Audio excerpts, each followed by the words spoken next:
We now invite Mr. Silwan Mustafa sir, founder and CEO of Silwan Tiles Gallery, to graciously deliver his felicitation remarks. Assalamu alaikum wa rahmatullahi wa barakatuh.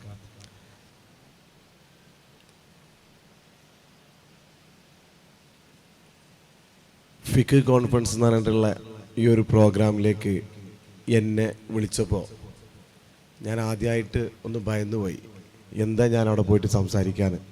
സാധാരണ ക്യാമ്പസിലൊക്കെ പോയിട്ട് കുറേ കുട്ടികളോട് തമാശയൊക്കെ പറഞ്ഞ് പോരുന്ന ഞാൻ ഈ ഫിക്ക് കോൺഫറൻസിൽ വന്നിട്ട് എന്താ സംസാരിക്കാനായിരുന്നു. പക്ഷേ നമ്മളെ വൈസ് പ്രിൻസിപ്പാൾ പ്രസംഗിച്ചപ്പോൾ കുറച്ചും കൂടെ നേരം അദ്ദേഹത്തിൻ്റെ സംസാരം കേട്ടിരുന്നെങ്കിൽ എന്ന് ആഗ്രഹിച്ചു പോയി ഞാൻ. കാരണം ഞാനൊക്കെ തപ്പി നടക്കുന്ന, അല്ലെങ്കിൽ ഞങ്ങളെപ്പോലത്തെ ഇപ്പോൾ ബിസിനസ് ചെയ്യുന്ന കുറച്ച് ആളുകൾ തപ്പി നടക്കുന്ന കുറച്ച് ഉത്തരമില്ലാത്ത ചോദ്യങ്ങൾക്ക് അദ്ദേഹം പ്രസംഗത്തിലൂടെ ഇങ്ങനെ കോറിയിട്ട് പോയിട്ടുണ്ട്. പിന്നെ മനോഹരമായിട്ട് നമ്മോട് സംസാരിച്ച മുസ്തഫ സാഹിബ് അതിൻ്റെ നമ്മളെ നാട്ടിൽ 900 രൂപയ്ക്ക് ജയിലിൽ കിടക്കണവരെ രസകരമായ സംഭവങ്ങൾ പറഞ്ഞിട്ടുണ്ട്. പിന്നെ വാക്കുകൾ കൊണ്ട് അമ്മാനമാടുന്ന നമ്മുടെ അബ്ദുറഹ്മാൻ്റെ അദ്ദേഹം സാഹിബ്, ഇവരൊക്കെ ഇടയിൽ ഞാൻ എന്താ സംസാരിക്കാന്നാണ്. പക്ഷേ വാഫി കോളേജ് എന്നത് എൻ്റെ മനസ്സിൻ്റെ ഉള്ളിലൊരു വികാരമാണ്. എന്നെ വിളിച്ചതുകൊണ്ടൊന്നുമല്ല, ഞാനത് നിങ്ങളെ പ്രിൻസിപ്പാളോടും വൈസ് പ്രിൻസിപ്പാളോടൊക്കെ സംസാരിച്ചിട്ടുണ്ട്. എന്നെ പോലെ പുതുതായിട്ട് ബിസിനസ്സിലേക്ക് വന്നിട്ട് എന്ത് ചെയ്യണം എന്നറിയാതെ പുതിയ ഡെവലപ്മെൻറ്റിന് മൾട്ടി ടാലൻ്റുള്ള ആളുകളെ തപ്പി നടക്കുന്ന സംരംഭകർക്ക് വാഫി കോളേജിൽ നിന്ന് കുറച്ച് ആളുകളെ കിട്ടുക എന്ന് പറഞ്ഞാൽ ഭയങ്കര സന്തോഷമുള്ള കാര്യമാണ്.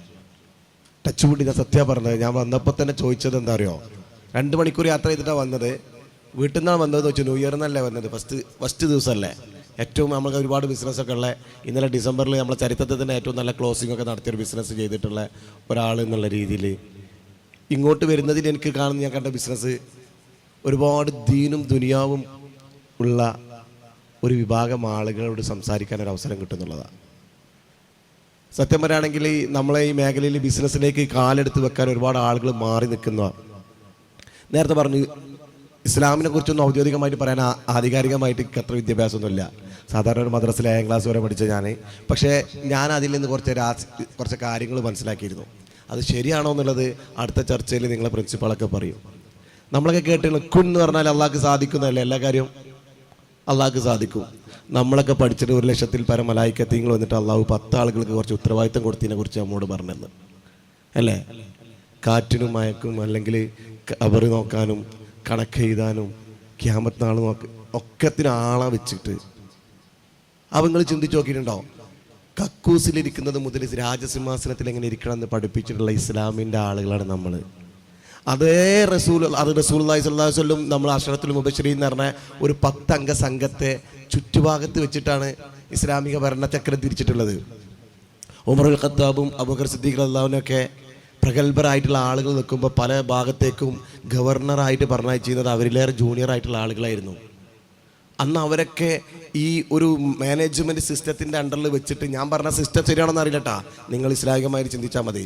ഞാൻ മനസ്സിലാക്കിയ രീതി നിങ്ങളോട് പറയണം. മാനേജ്മെൻറ്റ് സിസ്റ്റത്തിൻ്റെ അണ്ടറിൽ വെച്ചിട്ട് ഉമർ ഖത്താബ് പേർഷ്യയും റോമും കീഴടക്കിയ ഉമർ ഖത്താബിനെ വരെ അന്നത്തെ കാലത്ത് റളിയല്ലാഹു അൻഹു അദ്ദേഹത്തിനൊന്നും അധികാരം കൊടുക്കാതെ ഇവിടെ ഒരു കേന്ദ്രത്തിൻ്റെ ഒരു പ്ലാൻ തയ്യാറാക്കുന്ന ഒരു കോർ ടീമിനെ തയ്യാറാക്കിയിട്ട് നിങ്ങൾ എവിടേക്കും പോകണ്ട, നിങ്ങൾക്ക് സ്വർഗ്ഗമുണ്ട് എന്ന് പറഞ്ഞ് സന്തോഷ വാർത്തയെ അറിയിച്ചു കൊടുത്തിട്ട് അവർക്ക് കൊടുത്തൊരു ബോണസും കൊടുത്തിട്ട് ഇന്ന് കുറഞ്ഞ കാലം കൊണ്ട് അന്നത്തെ നമ്മുടെ വൈസ് പ്രിൻസിപ്പാൾ പറഞ്ഞ പോലെ റഷ്യയും അമേരിക്കയും പോലത്തെ റോമിനെയും പേർഷ്യയും കയ്യിലെടുത്തുകൊണ്ട് അമ്മാനമാടിയ ഉമറുൽ ഖത്താബിനെ സൃഷ്ടിച്ച, അതിന് വേണ്ടിയുള്ള സംവിധാനം സൃഷ്ടിക്കാൻ വേണ്ടിയിട്ട് അങ്ങനെ ഒരു സിസ്റ്റം ഉണ്ടാക്കിയ റസൂലുള്ളാഹി സ്വല്ലല്ലാഹു അലൈഹി വസല്ലം, അതൊക്കെ നമ്മുടെ ബിസിനസ്സിലേക്ക് ആക്സെപ്റ്റ് ചെയ്യാൻ നമുക്ക് ഉൾക്കൊള്ളാൻ കഴിയുന്ന സാധനം.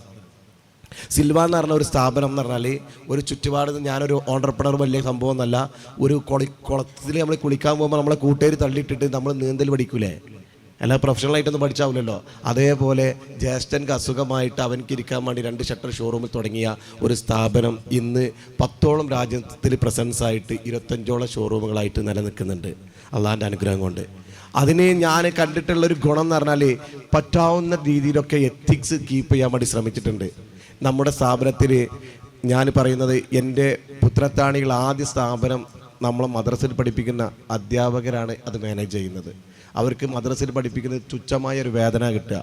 പിന്നീട് അവരുടെ ലൈഫ് മുന്നോട്ട് കൊണ്ടുപോകാൻ കിട്ടാത്തൊരവസരത്തിൽ അവർക്ക് ജോലി മാനേജ്മെൻ്റ് ആയിട്ട് നമ്മൾ സ്റ്റാർട്ട് ചെയ്തു. ഇന്ന് ഞാൻ തേടുന്നതും നിങ്ങളിൽ നിന്നൊരു 40ഓളം മണിമുത്തുകൾ എനിക്ക് കിട്ടിയാൽ അൽഹംദുലില്ലാ എന്ന് പറയാൻ വേണ്ടി വന്ന വേദിയാണിത്. വാഫികളായിട്ടുള്ള നമ്മുടെ അല്ലെങ്കിൽ നമ്മൾ ഇവിടെ പഠിക്കാനും ഇസ്ലാമിക വിദ്യാഭ്യാസവും ദുനിയാവും രണ്ടുമുള്ള കുറച്ച് ആളുകളെ കിട്ടുകയാണെങ്കിൽ ഈ വരുന്ന 2026 സിൽവാൻ ഗ്രൂപ്പിൻ്റെ ഒരു പ്ലാൻ എന്ന് പറഞ്ഞാൽ 10ഓളം കൺട്രിയിലേക്കാണ്. ഓസ്ട്രേലിയയിലും ന്യൂസിലാൻഡിലും അതുപോലെ തന്നെ ബഹ്റൈനിലും ദുബായിലും ചൈനയിലൊക്കെ വ്യാപിച്ചു കിടക്കുന്ന ഒരു ബിസിനസ്സിലേക്ക് പോകാൻ ഞാൻ നിങ്ങളെ കൂടെ കൂട്ടാൻ ആഗ്രഹിക്കുകയാണ്. ഇത് സംസാരിക്കാൻ വേണ്ടിയിട്ടാണ് ഞാൻ ഇവിടെ വന്നത്. സാധാരണ കോളേജിലൊക്കെ പോയിട്ട് കുട്ടികളോട് തമാശ പറഞ്ഞാൽ കൂടെ പറയാൻ പറ്റില്ല, സ്റ്റേജിലൊക്കെ തങ്ങളൊക്കെ ഇരിക്കുന്ന സ്റ്റേജാണ്. അപ്പോൾ നമുക്കൊരു പരിമിതികളൊക്കെ ഉണ്ട് സംസാരിക്കുന്നതിന്. പിന്നെ ഞാൻ ഏറ്റവും കൂടുതൽ ബഹുമാനിക്കുന്ന നമ്മുടെ പ്രിൻസിപ്പാൾ ഡോക്ടർമാർ കൈറോ യൂണിവേഴ്സിറ്റിയിൽ നിന്നും നമ്മുടെ എന്താ പറയുക ജയനിൽ നിന്നൊക്കെ ഡോക്ടറേറ്റ് എടുത്ത ഞാൻ ആ പോസ്റ്റ് കണ്ടപ്പോൾ തന്നെ പേടിച്ചു പോയി. SLCയിൽ ജസ്റ്റ് പാസ്സായിട്ടുള്ള ഞാൻ ഈ ഡോക്ടർമാരൊക്കെ ഇരിക്കുന്ന ഒരു കോൺഫറൻസിൽ പോയിട്ട് എന്ത് സംസാരിക്കാനാണ്. പക്ഷേ എനിക്ക് നിങ്ങളൊരു കാര്യം പറയാനുണ്ട്, നിങ്ങളൊക്കെ ബിസിനസ്സിലേക്ക് കാലെടുത്ത് വെക്കണം. ഞാനത് പറയാൻ കാരണം എന്ന് പറഞ്ഞാൽ ഇപ്പോൾ നമ്മളൊക്കെ കേട്ടിട്ടുണ്ടാവും, നമ്മളെ നാട്ടിൽ ഏറ്റവും കൂടുതൽ സർവ്വസമ്മതനായിട്ടുള്ള ഒരാളാരാ? യൂസുഫ് അലി അല്ലേ? നമ്മൾ പല ഭാഗത്തും ഇസ്ലാമിനെതിരെ നേരിട്ടിട്ടും അല്ലാതെയും പല കോണറിൽ നിന്നും ആക്രമിക്കപ്പെടുമ്പോൾ സാമ്പത്തികമായി മുന്നിട്ട് നിൽക്കുന്ന അസീം പ്രേംജിയെയും യൂസുഫ് അലിനെയും ഇങ്ങനത്തെ ആളുകളൊന്നും ഇവർ ആക്രമിക്കില്ല. കാരണം അവരെ കൊണ്ട് അവർക്ക് ഉപകാരമുണ്ട്, അവർ സാമ്പത്തികമായി ഭദ്രത ഉണ്ട്. ഇസ്ലാമിക മേഖലയിൽ സാമ്പത്തികമായി ഭദ്രത ഉണ്ടായി കഴിഞ്ഞാൽ നിങ്ങൾ സൊസൈറ്റിയിൽ എണ്ണപ്പെട്ട ഒരാളായി മാറും. അപ്പോൾ പതിയെ നമ്മൾ മുഖ്യധാരയിലേക്ക് വരും. നമുക്ക് മുഖ്യധാരയുടെ ഭാഗമാവാൻ സാധിക്കും. അവിടെ നമ്മുടെ സ്വാധീനങ്ങൾ ചെലുത്താൻ സാധിക്കും. അതിന് ഏറ്റവും വലിയ ഉദാഹരണം, ഞങ്ങൾക്ക് കമ്പനികൾ ടാർഗറ്റ് അച്ചീവ് ആയി കഴിഞ്ഞാൽ USA-ക്കും UK-യിലേക്കും ഓസ്ട്രേലിയയിലേക്കൊക്കെ ട്രിപ്പ് കൊണ്ടുപോകും, ടൂറ്. കേരളത്തിലുള്ള പ്രമുഖരായിട്ടുള്ള ബിസിനസ്സുകാരുണ്ടാവുക. ഞാൻ ഈ സമയം വരെ 52 രാജ്യങ്ങൾ ഫ്രീ ആയിട്ട് പോയിട്ട് വന്ന ആളാണ് കമ്പനി സ്പോൺസർഷിപ്പിൽ. അതിൻ്റെ പ്രത്യേകത എന്താണെന്ന് പറഞ്ഞാൽ ആ കമ്പനി കൊണ്ടുപോകുന്ന ട്രിപ്പിൽ ഇഷ്ടം പോലെ കള്ളുണ്ടാവും, എന്താ പറയുക ഡാൻസ് ആടാൻ പെൺകുട്ടികളും ഉണ്ടാവും, എല്ലാ സൗകര്യങ്ങളും ഉണ്ടാവും. നമ്മളുടെ ചെറുപ്പക്കാർ 900-1000 രൂപ ഇപ്പോൾ ജയിലിൽ കിടക്കുന്ന ചെറുപ്പക്കാരൊക്കെ ആഗ്രഹിക്കുന്ന ഓടുക്ക അങ്ങനത്തെ പോലത്തെ ഇപ്പോഴത്തെ ആധുനികമായിട്ടുള്ള എല്ലാ സാധനവും ഫ്രീ ആയിട്ട് കൊടുത്തിട്ട് പബ്ബുകളിലൊക്കെ കൊണ്ടുപോയിട്ട് ഇവരെ എൻജോയ് ചെയ്യുമ്പോൾ 1-2 മുസ്ലിങ്ങൾ അതിനോട് മാറി നിൽക്കും. അപ്പോൾ ഇവർ കോമൺ ആയിട്ടുള്ള ഈ പരിപാടിയിൽ നിന്ന് ഒരു സമയത്ത് ഈ മദ്യം തന്നെ ഉപേക്ഷിക്കുന്ന രീതിയിലേക്ക് പ്ലാനുകൾ മാറാൻ, അപ്പോൾ ഇസ്ലാമിക ചുറ്റുപാടിൽ നിന്ന് വളർന്ന ആളുകൾ ബിസിനസ് മേഖലയിൽ വരുമ്പോൾ ആ ടൂറിൻ്റെ തന്നെ രൂപങ്ങൾ തന്നെ മാറിപ്പോവും. ഇപ്പം ഞാൻ പറഞ്ഞു നമുക്ക് മൊത്തത്തിൽ അത് ഞാനൊരു ചെറിയൊരു ഉദാഹരണം പറഞ്ഞാണ്. അതേപോലെ നിങ്ങളൊക്കെ നാളെ ഇവിടുന്ന് പഠിച്ചിറങ്ങിയിട്ട് എന്ത് ചെയ്യണമെന്ന് ആഗ്രഹിക്കുകയാണെങ്കിൽ ഞാൻ നിങ്ങളോടൊരു കാര്യം പറയുകയാണ്, ആദ്യ പ്രയോറിറ്റി നിങ്ങൾ കൊടുക്കേണ്ടത് ഒരു ഓൺട്രപ്രണർ ആവാനാണ്. ഇപ്പം നിങ്ങളെ മുന്നിൽ ബ്ലാങ്കാണ്. പഴയ ആളുകളൊക്കെ ബിസിനസ് ചെയ്തത് ആധുനിക ലോകത്തല്ല, ഇപ്പോൾ AI വന്നിട്ടുള്ളൊരു കാലമാണ് അല്ലേ? അപ്പോൾ നിങ്ങളെ സംബന്ധിച്ച് നിങ്ങളെ മുന്നിൽ ഇഷ്ടം പോലെ ബിസിനസ് ഓപ്പർച്യൂണിറ്റിയാണ്. കാശ് എവിടെ നിന്ന് കിട്ടുകയെന്ന് ആദ്യം ചിന്തണ്ടാവും, ക്യാപിറ്റൽ എവിടെ നിന്ന് കിട്ടുക എന്നുള്ളത്. ആദ്യം വേണ്ടത് നിങ്ങൾക്ക് അതിലൊരു പാഷനും അതിൽ നിങ്ങൾക്കൊരു ആഗ്രഹമാണ് വേണ്ടത്. ക്യാപിറ്റൽ പിന്നെ വരും. ഞാൻ പറയാൻ കാരണം എനിക്കൊരാഗ്രഹം ഉണ്ടായിരുന്നു അമേരിക്കയിൽ ഒരു ഓഫീസ് തുടങ്ങണമെന്നത്. അമേരിക്കയിൽ ഒരു ഓഫീസ് തുടങ്ങണ ഒരുപാട് കാശാവൂലേ? ആവൂലേ? നമുക്ക് എവിടെ നിന്ന് കാശ് കിട്ടാനാ? പക്ഷേ ഇന്ന് സിൽവാന് ആദ്യമായിട്ട് ഇന്ത്യയിൽ ഒരു സാധനം ഇൻട്രൊഡ്യൂസ് ചെയ്തു, വെർച്വൽ റിയാലിറ്റി. അതായത് ഇൻട്രാക്റ്റീവ് വെർച്വൽ റിയാലിറ്റി. നിങ്ങളൊരു വീടിൻ്റെ പ്ലാൻ വരയ്ക്കാൻ കൊടുക്കുകയാണെങ്കിൽ സാധാരണ 15 ദിവസം ആവില്ല ഒരു ആർക്കിടെക്റ്റ് വരച്ചു തരാൻ.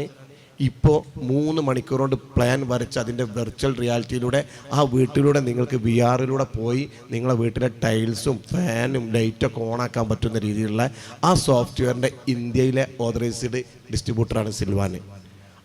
ഇതിൻ്റെ കോപ്പി എടുക്കാൻ വേണ്ടിയിട്ട് അമേരിക്കയിലുള്ള ഞാൻ സോഷ്യൽ മീഡിയയിൽ സജീവമായിട്ട് നിൽക്കുന്നതുകൊണ്ട് ഞാനൊരു വീഡിയോ ഇട്ടിരുന്നു. അപ്പോൾ എന്നോട് അമേരിക്കയിൽ ടെക്സാസിൽ നിന്ന് ഒരാൾ പറഞ്ഞു, എനിക്കിവിടെ ഓഫീസുണ്ട്, എൻ്റെ ഓഫീസിൽ പകുതി സ്പേസ് നിങ്ങൾക്ക് തരാം, സിൽവാൻ ഹൈടെക്, നിങ്ങൾ 2 എഫിഷ്യൻ്റ് ആയിട്ടുള്ള സ്റ്റാഫിനെ തന്നാൽ മതി, ഇവിടുത്തെ ബിസിനസ്സിൽ 50-50, വേറെ ഒരു ഇൻവെസ്റ്റ്മെൻറ്റും വേണ്ടെന്ന്. അമേരിക്കയിൽ ബിസിനസ് അപ്പോൾ നമ്മൾ സ്വപ്നം കണ്ടാൽ മതി, അതിനനുസരിച്ച് പണിയെടുത്താൽ മതി. അമേരിക്കയിൽ ബിസിനസ് തുടങ്ങാൻ ഇന്നത്തെ കാലത്ത് ക്യാഷ് ആവശ്യമില്ല. വീട്ടിലെ ലാപ്ടോപ്പിൻ്റെ മുന്നിൽ ഇരുന്നു കൊണ്ട് നമ്മളെ നാട്ടിലെ നൊസ്റ്റാൾജിയ ആയിട്ട് ഫീൽ ചെയ്യുന്ന കുറേ സാധനങ്ങൾ കേരളത്തിൽ നിന്ന് പുറത്തു പോയ ഒരുപാട് മലയാളീസുകൾ കാത്തിരിക്കുന്ന സ്ഥലങ്ങളുണ്ട്. ഇല്ലം എന്ന പേരിൽ നമ്മളെ നാട്ടിലെ കടലമുട്ടായി കയറ്റി അയക്കുന്ന കോടീശ്വരന്മാരുള്ളത് കാണാപ്പോൾ. അപ്പോൾ ബിസിനസ്സിന് ഓപ്പർച്യൂണിറ്റി തേടി നിങ്ങൾ പോകണ്ട, നിങ്ങളെ കാലിൻ്റെ അടുത്ത് തന്നെ ഉണ്ട് AI എന്ന സംഭവം. നിങ്ങളെ വലിയൊരു ലോകത്തേക്കാണ് മാടി വിളിക്കുന്നത്. ഈ പ്രത്യേകിച്ച് നിങ്ങളെപ്പോലത്തെ ഇസ്ലാമിക വിദ്യാഭ്യാസം കിട്ടിയ ആളുകൾ ബിസിനസ് രംഗത്തേക്ക് കടന്നു വരുമ്പോൾ അവിടെ വരാൻ പോകുന്ന ഒരു മാറ്റത്തിനെ കുറിച്ച് നിങ്ങൾ ചിന്തിച്ചിട്ടുണ്ടാവും. വലിയൊരു വിപ്ലവമായിരിക്കും ദീനും ദുനിയാവുള്ള ആളുകൾ വരികയാണെങ്കിൽ. നമ്മളെപ്പോലത്തെ ഒരുപാട് ബിസിനസ്സുകാർ, ഞാനിപ്പോഴത്തെ സമയത്ത് ഒരുപാട് സംസാരിക്കുന്നില്ല, ഒരുപാട് ബിസിനസ്സുകാർ ആഗ്രഹിക്കുന്നതാണ് മൾട്ടി ടാലൻ്റ് ഉള്ള ആളുകളെ കിട്ടുക എന്നുള്ളത്. അങ്ങനെ കഴിവുള്ള ആളുകൾക്ക് ശതമാനം വരെ കൊടുക്കാൻ തയ്യാറാണ്. ഇപ്പോൾ ആഫ്രിക്കയിൽ തൻസാനിയയിൽ ഞങ്ങൾക്ക് ഷോറൂം തുടങ്ങി, അവിടെ കിട്ടാൻ നമുക്ക് നല്ലൊരാളെ കിട്ടിയില്ല. അവസാനം 50% പാർട്ട്ണർഷിപ്പ് കൊടുത്തത് അവിടെ എക്സ്പീരിയൻസ് ആയിട്ടുള്ള ഒരാൾക്കാണ്. അപ്പോൾ കഴിവും ലാംഗ്വേജും കഴിവുള്ള ആളുകളുണ്ടെങ്കിൽ ഇൻവെസ്റ്റ്മെൻ്റ് ഇല്ലാതെ നിങ്ങളെ പാർട്ട്ണർമാരാക്കുന്ന കാലം വിദൂരമല്ല. അതുകൊണ്ട് നിങ്ങൾ കാത്തിരിക്കേണ്ട, നിങ്ങൾ പണിയെടുത്തോ. ഞാനിപ്പോൾ നിങ്ങളെ മുന്നിൽ ഒരു ഓഫർ കൂടെ തരികയാണ്. ഒരുപാട് കുട്ടികൾ ബിസിനസ്സിനെ താല്പര്യപ്പെട്ടിട്ട് പുതിയ പ്രൊജക്റ്റുമായിട്ട് വരുന്നുണ്ട്. നിങ്ങളെ മുന്നിലുള്ള പ്രൊജക്റ്റ് കേൾക്കാൻ ആരുമില്ലെങ്കിൽ ഞാൻ നിങ്ങൾക്ക് സമയം തരാം, ഞാൻ കേൾക്കാൻ തയ്യാറാണ്. അതിൽ എനിക്ക് സപ്പോർട്ട് ചെയ്യാൻ പറ്റുന്ന ചില പ്രൊജക്റ്റിൽ ഇൻവെസ്റ്റ് ചെയ്യാനും ഞാൻ തയ്യാറാണ്. എന്നെക്കൊണ്ട് ഇങ്ങനെയൊക്കെ ചെയ്യാൻ കഴിയുള്ളൂ. നാളെ തന്നെ ഫോൺ വിളിച്ചിട്ട് മുസ്തഫാക്കല്ലേ ഞങ്ങളെ അയൽവാസിയിൽ ഒരു പർദ്ദക്കടയുണ്ട്, നമുക്കൊരു കല്ല് വെച്ച പർദ്ദൻ്റെ കട തുടങ്ങണം എന്ന് പറഞ്ഞിട്ട് വരണ്ട. ഡിഫറൻ്റ് ആയിട്ടുള്ള ചിന്തകളും ഡിഫറൻ്റ് ആയിട്ട് യുണീക്കായിട്ടുള്ള കാഴ്ചകളുമായിട്ട് വരികയാണെങ്കിൽ നമ്മൾ സപ്പോർട്ട് ചെയ്യും. ഇപ്പോൾ ഈ കുറഞ്ഞ കാലം കൊണ്ട് തന്നെ 10-20ഓളം ഓണ്ടർപ്രണർമാരെ സപ്പോർട്ട് ചെയ്യാനും അതിൽ ചെറിയ ഇൻവെസ്റ്റ് ചെയ്യാനും നമുക്ക് സാധിച്ചിട്ടുണ്ട്. കാരണം ഞാൻ നിങ്ങളോട് പറയാൻ കാരണം, ഞാൻ ഒരു പാവപ്പെട്ട കുടുംബത്തിൽ നിന്ന് വന്നതാണ്. ആ കുടുംബത്തിൽ നമുക്ക് ആകെ ഉണ്ടായിരുന്നത് എന്താ പറയുക, നമുക്ക് മദ്രസയിൽ നിന്ന് കിട്ടിയ കുറച്ചൊരു വിദ്യാഭ്യാസമായിരുന്നു. ഞാൻ ബിസിനസ്സിലേക്ക് വന്നൊരു കഥയും കൂടെ നിങ്ങളോട് പറയാം. ഞാൻ അതുമാടെ പറഞ്ഞ് നിർത്തുകയാണ്. ഇന്ന് എനിക്ക് എൻ്റെ ബിസിനസ്സിൻ്റെ 40% മുതൽ 60% വരെ നടക്കുന്നത് സോഷ്യൽ മീഡിയയിൽ നിന്നാണ്. 1 മില്യൺ സോഷ്യൽ മീഡിയ ഫോളോവേഴ്സ് എനിക്കുണ്ട്, 20 മില്യൺ വ്യൂവേഴ്സ് ഉണ്ട്. ഇതിലൂടെ ഞാൻ കാണിച്ചു കൊടുക്കുന്നത് എൻ്റെ പ്രൊഡക്റ്റിനെ പരിചയപ്പെടുത്താണ്. അപ്പം നമുക്ക് ഓസ്ട്രേലിയയിൽ നിന്നും അതുപോലെ തന്നെ കാനഡയിൽ നിന്നും US-ൽ നിന്നും കസ്റ്റമർ നമ്മുടെ പ്രൊഡക്റ്റിന് വേണ്ടിയിട്ട് എൻക്വയറി ചെയ്യുക. അത് നാട്ടിൽ ഡെലിവറി ചെയ്യുന്നൊരു സംഭവമാണ്. കോമ്പറ്റീഷൻ ഇല്ലാത്തൊരു മാർക്കറ്റ്. സത്യം പറയുകയാണെങ്കിൽ അതൊക്കെ നിങ്ങളെ വിരൽത്തുമ്പിൽ ഒരുപക്ഷെ എൻ്റെയിലേറെ ഏറ്റവും കൂടുതൽ എഡിറ്റ് ചെയ്യാനും അത് അവതരിപ്പിക്കാനും കഴിവുള്ള നിങ്ങളുണ്ടാകുമ്പോൾ ഇന്ന് ഏറ്റവും വലിയ ആയുധം എന്ന് പറഞ്ഞാൽ നമ്മളെ കയ്യിലുള്ള മൊബൈലാണ്, അല്ലേ? നമ്മളെ കയ്യിലുള്ള മൊബൈലാണ് നമ്മുടെ കാര്യങ്ങൾ പറയാൻ. പണ്ടൊക്കെ നമ്മളുടെ ഒരു വാർത്തകൾ വരാൻ, നമ്മുടെ എവിടെയെങ്കിലും ഒരു പീഡനങ്ങളും ഒരു കൊലപാതകങ്ങളും നടന്നിട്ടുണ്ടെങ്കിൽ അത് മുഖ്യധാരയിലേക്ക് കൊണ്ടുവരാൻ നമുക്ക് വലിയ പ്രയാസമായിരുന്നു. ഇന്നൊന്നും വേണ്ട, ഒരു നെറ്റ് ഓണാക്കിക്കൊണ്ട് നമ്മളവിടെ ഇറങ്ങിക്കഴിഞ്ഞാൽ അത് മുഖ്യധാരയിലേക്ക് എത്തൂലേ? ഇങ്ങനെയുള്ളൊരു സമയത്ത് നിങ്ങളെപ്പോലുള്ള ആളുകൾ ബിസിനസ് മേഖലയിലേക്ക് കടന്നു വരണം. ഇത്രയും വലിയൊരു കോൺഫറൻസിൻ്റെ ഇടയിൽ ഞാൻ ഒരുപാട് സമയം സംസാരിക്കാൻ എന്നെക്കൊണ്ടാവില്ല, കാരണം കഴിയില്ല. ഞാൻ അങ്ങനത്തെ ഒരു സദസ്സല്ല പ്രതീക്ഷിച്ചത്. മഹാനമാരായിട്ടുള്ള ആളുകൾ ഇരിക്കുന്ന, ഡോക്ടേഴ്സൊക്കെ ഇരിക്കുന്ന, ഒരുപാട് സമയം നേരം വൈകി നിൽക്കുന്ന നമ്മുടെ ഇപ്പോൾ തിരഞ്ഞെടുത്ത ആളുകളാണ്. നമ്മുടെ മുസ്തഫ സാഹിബും അതുപോലെ അബ്ദുറഹ്മാനൊക്കെ അവർക്കൊക്കെ ഒരുപാട് പ്രോഗ്രാം ഉണ്ടാവും, എനിക്കറിയാം. അതുകൊണ്ട് പിന്നീട് ഒരു സമയം ഈ ക്യാമ്പസിൽ എന്തെങ്കിലും അങ്ങനെ ഫേസ് ടു ഫേസ് സംസാരിക്കാനുള്ള ഒരു അവസരം വരികയാണെങ്കിൽ, സമയമൊക്കെ ഉണ്ടെങ്കിൽ ഞാൻ വരും. 1-2 മണിക്കൂർ നിങ്ങളോട് സംസാരിക്കും. അതിൻ്റെ കൂടെ ഞാൻ നേരത്തെ പറഞ്ഞൊരു സാധനം കോട്ട് ചെയ്തുകൊണ്ട് പറയുകയാണ്. സ്പെയിനിനെ കുറിച്ച് സംസാരിച്ചല്ലോ. അമവിയ ഭരണകൂടത്തിൻ്റെ ആ ചരിത്രം വായിച്ച ആളാണ് ഞാൻ. അബ്ബാസിയ ഭരണകൂടം അവിടെ ഭരണം ഏറ്റെടുത്തപ്പോൾ എനിക്ക് തോന്നുന്നു യൂഫ്രട്ടീസ് നദിയാണോ ടൈഗ്രീസ് നദിയാണോ എന്നറിയില്ല, അത് മുറിച്ച് കടന്ന് ഓടിയ അബ്ദുറഹ്മാൻ എന്ന് പറഞ്ഞ ആൾ പോയിട്ടാണ് 900 കൊല്ലത്തോളം സ്പെയിൻ ഭരിച്ചതും അവിടെ കൊർദോവ യൂണിവേഴ്സിറ്റി ഉണ്ടാക്കിയതും ലോകത്തിന് വിപ്ലവം എന്താണെന്ന് കാണിച്ചു കൊടുത്തതും ഇസ്ലാം എന്താണെന്ന് പരിചയപ്പെടുത്തി കൊടുത്തതും ഇന്നും യൂറോപ്യൻസ് പേടിക്കുന്ന അല്ലെങ്കിൽ അവർ ഫോളോ ചെയ്യുന്ന സിസ്റ്റം അഡോപ്റ്റ് ചെയ്ത നമ്മളൊക്കെ കാണുന്ന ബാഴ്സലോണയും റയൽ മാഡ്രിഡും ഒക്കെ ഉള്ള സ്പെയിൻ രൂപീകരിച്ചത് രക്ഷപ്പെട്ടെടുക്കാൻ ഓടിപ്പോയിട്ടുള്ള പ്രതീക്ഷ കൈവിടാത്ത ഒരു പോരാളിയായിരുന്നു എന്ന് മനസ്സിലാക്കിയാൽ മതി. ജീവിതത്തിൽ എന്ത് പ്രതിസന്ധി വന്നു കഴിഞ്ഞാലും നിങ്ങളുടെ ഈമാനും നിങ്ങളുടെ ആ തെക്കുവയും നിങ്ങൾ പഠിച്ചിട്ടുള്ള ആ ഇലുമും മുറുകെ പിടിച്ച് മുന്നോട്ട് പോവുകയാണെങ്കിൽ ഇൻഷാ അല്ലാഹ് വരും കോൺഫറൻസുകളിൽ നമ്മളെ വാഫി കോളേജിൽ നിന്ന് ഒരുപാട് ബ്രാൻഡുകൾ പടുത്തുയർത്ത ഒരുപാട് ഓണ്ടർപ്രണറുടെ കൂടെ ഇരിക്കാനുള്ള ഒരു അവസരം ഉണ്ടാവട്ടെ എന്ന് ആശംസിച്ചുകൊണ്ട് ഞാൻ നിർത്തുന്നു. അഖിർ ദഅ്വാനാ അൽഹംദുലില്ലാഹി റബ്ബിൽ ആലമീൻ. അസ്സലാമു അലൈക്കും.